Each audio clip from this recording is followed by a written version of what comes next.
I like Joe Rogan and I like the Joe Rogan podcast, but he's come under some fire recently from video gamers due to something he said on the most recent Joe Rogan Experience with Joe Senna.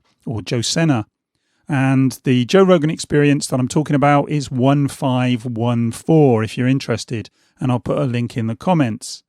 Now, what he says is, in effect, that video games are a waste of time. But I think there's a little bit more to it than that, and I think to some extent people are getting up in arms over nothing. But what I'm going to do here is something I don't normally do. I'm going to go through the video, I'm going to stop it at certain points, and I'm going to discuss what he's talking about. So if we start the video, and we'll go through it and see what he says. And video games are a real problem. They're a real problem. You know why? Because they're fucking fun. Addictive. And you don't, I have a real problem with them. Right, let's just stop it there. First things first, he says, I've got a real problem with them. Now, you often find people who've had problems with substances or gambling or any other form of addiction do often become the most evangelist when it comes to talking against them. And Joe Rogan here says he's had real problems with video games. So it's not surprising that he has some issues with video games. And, you know, I understand that. I understand it can be a problem for some people. But the reality is that most people, I mean, there's millions, maybe getting on for 1 billion people play video games now. I don't know the exact numbers, but there's an awful lot of people who play video games. Most of those people aren't addicted, even those who play quite a lot. Now, I know there are some problems with video games and addiction because, you know, I've talked about it myself, and I do think things like loot boxes and the way in which certain companies are using psychology to try and encourage people to keep playing, I do think those are problems, and I do think they need to be addressed. But I don't think that gaming per se, certainly video games per se, are necessarily in and of themselves a problem. In the same way that I don't think that alcohol is in and of itself a problem. And I think that, you know, most people drink and they're quite okay. And a few people have a problem. And so they need to be dealt with and they need to be looked after and all the rest of it.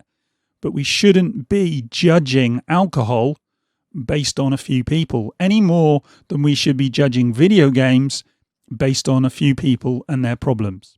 But let's move on.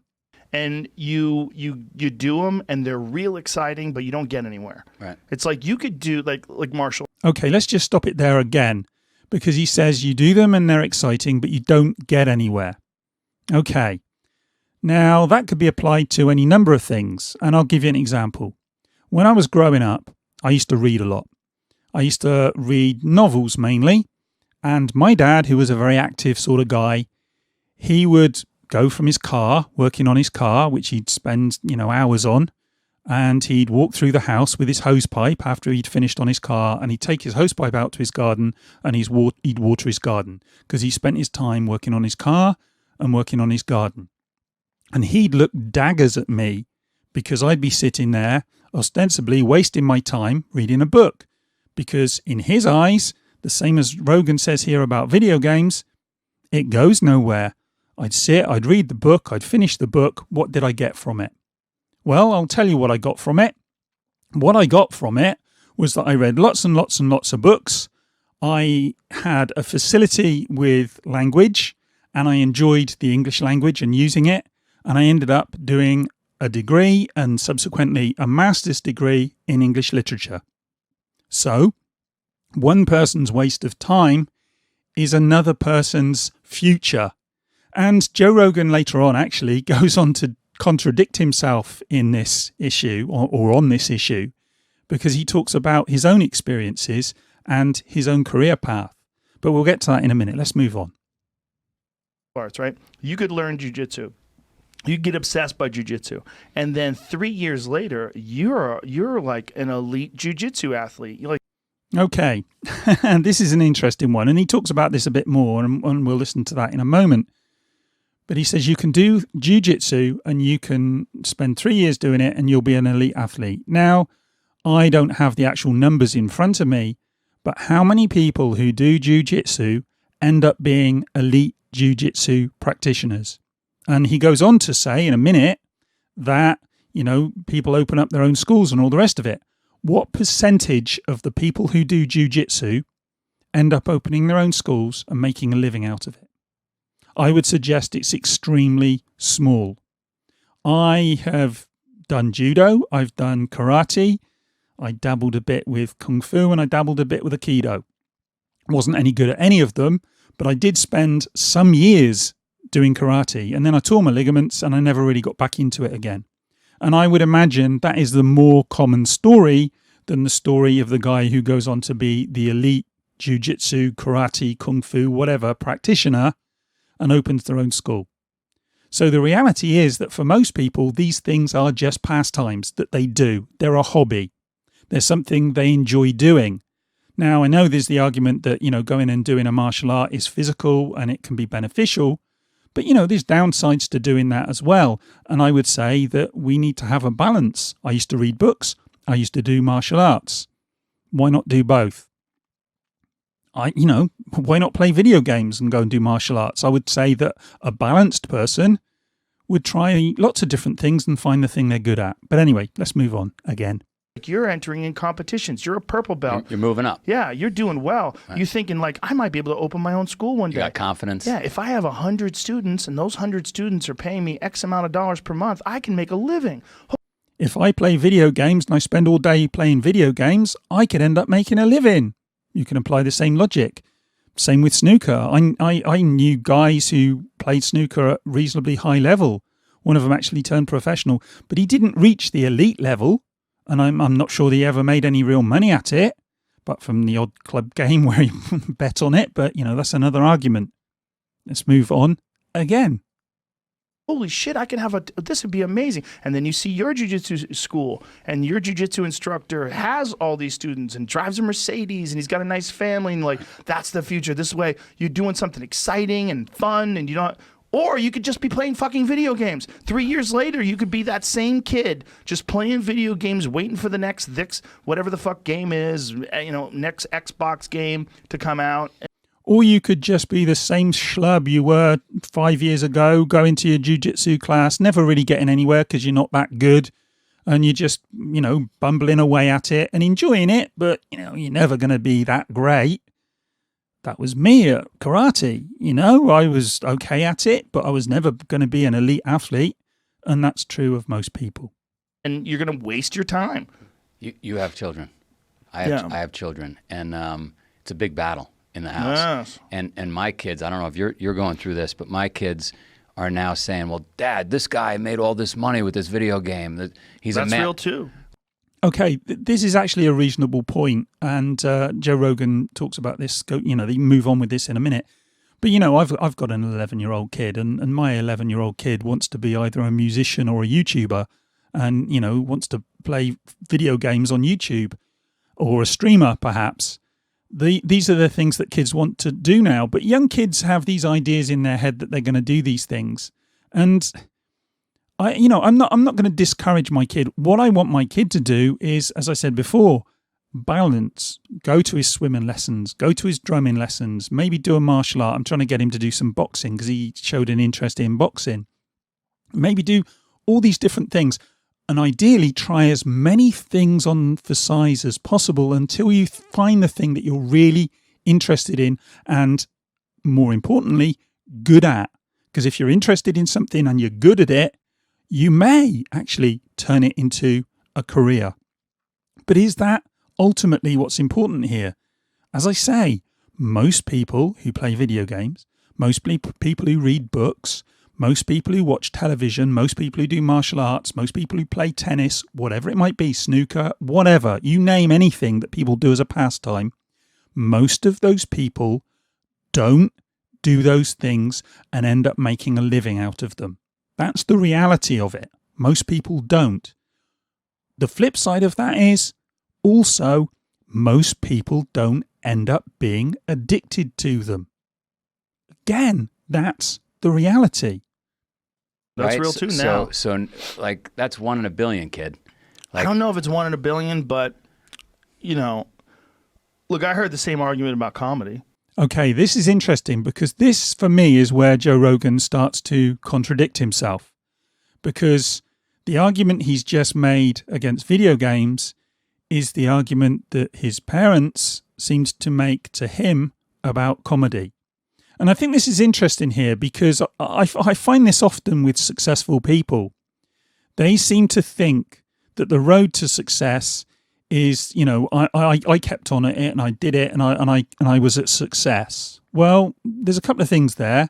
One, you may have been better at it than most of the other people who were trying and failed. And two, you might have been in the right place at the right time and you got lucky. So those two things playing a part together could mean that you've made a success of something that other people who maybe could have made a success of it didn't. So, there's all number of things that come into play when it comes to being a success in a particular field. And whatever field it is, and I know I keep repeating this, but whatever field it is, most people won't be a quote-unquote success. But does that matter? If you're enjoying something and you're not overdoing it, surely that's all that matters. Surely having fun and enjoying yourself is fine. You don't have to be on all the time. And curiously here, I find this is almost a Marxist argument because Marx believed that everything was political. You had to be on all the time.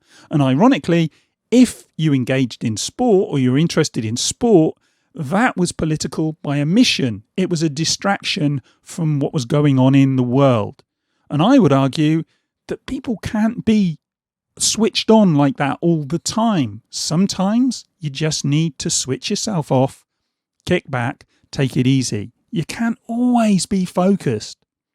And if video games is your way of unwinding, that's fine. My own parents were like, do you know how few people make it as a comedian? I was like, okay, does anybody make it?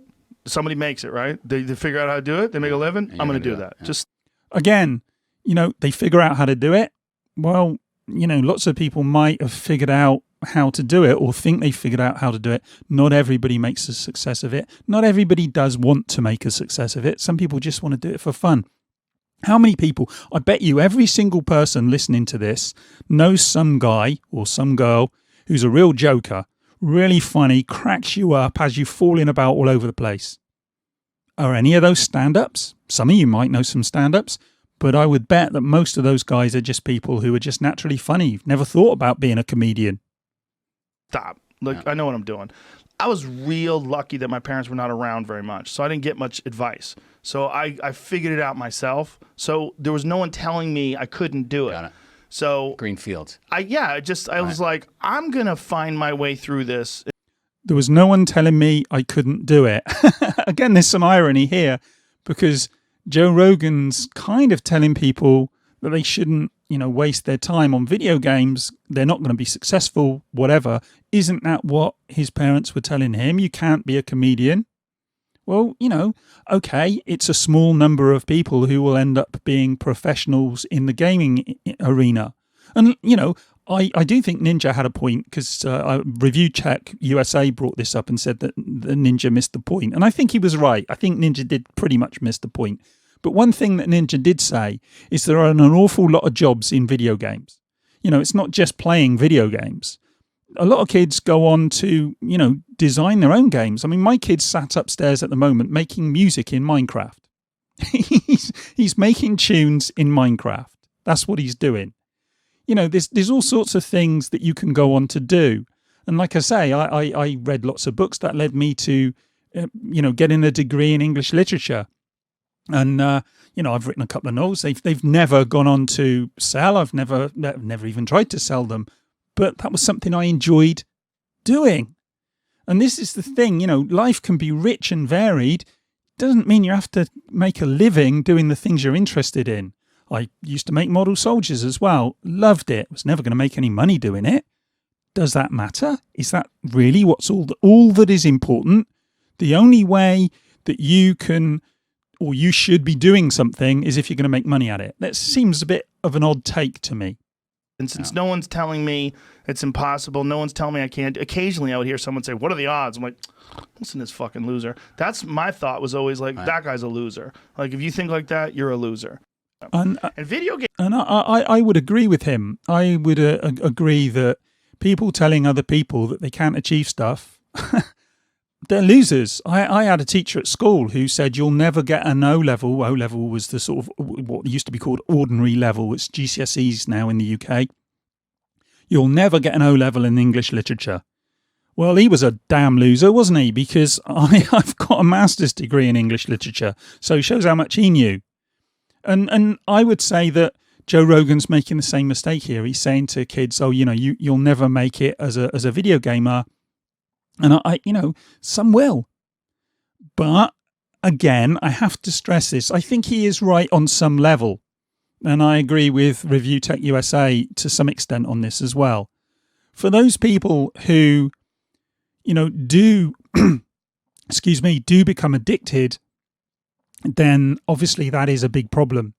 And as parents, we need to keep an eye on these things. We need to try and avoid our kids, becoming addicted.